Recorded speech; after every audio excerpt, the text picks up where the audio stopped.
এগৰাকী বীৰ পুৰুষৰ প্ৰতিমূৰ্তি নিৰ্মাণতো বিজেপি মিত্ৰজোঁট চৰকাৰৰ কেলেংকাৰী মাত্ৰ ৮ মাহৰ পাছতেই ভাঙি পৰিল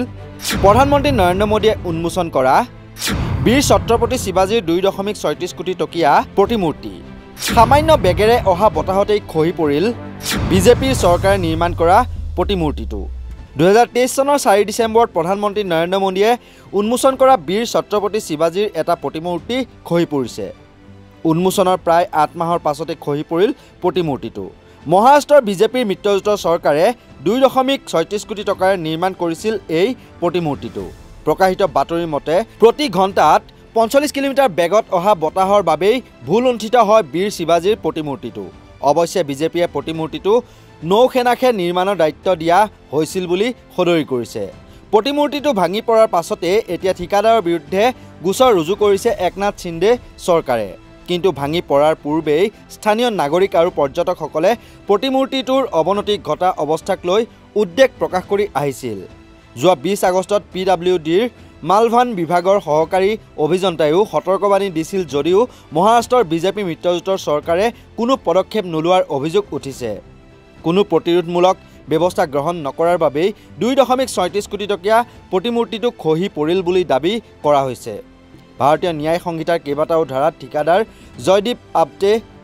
আৰু গাঁথনিগত পৰামৰ্শদাতা চেতন পাটিলৰ বিৰুদ্ধে দাখিল কৰা হৈছে এজাহাৰ তেওঁলোকৰ বিৰুদ্ধে গোপন বুজাবুজি প্ৰবঞ্চনা জনসাধাৰণৰ সুৰক্ষা বিপন্ন কৰাৰ অভিযোগ উত্থাপন কৰা হৈছে প্ৰতিমূৰ্তিটোৰ নিৰ্মাণৰ মানদণ্ড অতি নিম্নমানৰ আছিল বুলিও কোৱা হৈছে এতিয়া প্ৰশ্ন হয় এনে নিম্নমানৰ প্ৰতিমূৰ্তি নিৰ্মাণৰ বাবে কেৱল ঠিকাদাৰজনেই দায়ী নে ঠিকাদাৰজনক জগৰীয়া কৰি একনাথ সিন্দে চৰকাৰে নিজকে ধোৱা তুলসীৰ পাত সজাবলৈ চেষ্টা কৰিছে নেকি ইফালে প্ৰতিমূৰ্তিটো ভাঙি পৰাৰ পাছতে ছত্ৰপতি শিৱাজীৰ বংশধৰে প্ৰতিক্ৰিয়া প্ৰকাশ কৰিছে ছত্ৰপতি শিৱাজীৰ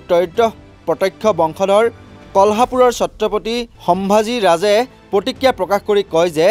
প্ৰধানমন্ত্ৰীয়ে উদ্বোধন কৰিবলৈ খৰখেদাকৈ স্থাপন কৰা প্ৰতিমূৰ্তিটো ভাঙি গ'ল আমি প্ৰধানমন্ত্ৰীলৈ চিঠি লিখিছিলোঁ যে প্ৰতিমূৰ্তিটো ভাস্কৰ্য অনুসৰি নিৰ্মাণ কৰা হোৱা নাছিল আৰু ইয়াৰ আকৃতিও সঠিক নাছিল সেয়েহে আমি সলনি কৰিবলৈ দাবী জনাইছিলোঁ মহাৰাষ্ট্ৰত এবছৰৰ ভিতৰতে ছত্ৰপতি শিৱাজী মহাৰাজৰ স্মৃতিসৌধ ভাঙি পৰাৰ দৰে দুৰ্ভাগ্যজনক কথা একো নাই এনে পৰিস্থিতিত আমি কি কৰ্তৃত্বৰে মহাৰাজৰ দুৰ্গৰ কথা ক'ম মুঠৰ ওপৰত বিজেপি মিত্ৰজোঁটৰ চৰকাৰে যে এজন বীৰ পুৰুষৰ প্ৰতিমূৰ্তি নিৰ্মাণতো কেলেংকাৰী কৰে সেই কথা ছত্ৰপতি শিৱাজীৰ ভাঙি পৰা প্ৰতিমূৰ্তিটোৱেই প্ৰমাণ কৰি দিলে নেশ্যনেল ডেস্ক নৰ্থ ইষ্ট নাও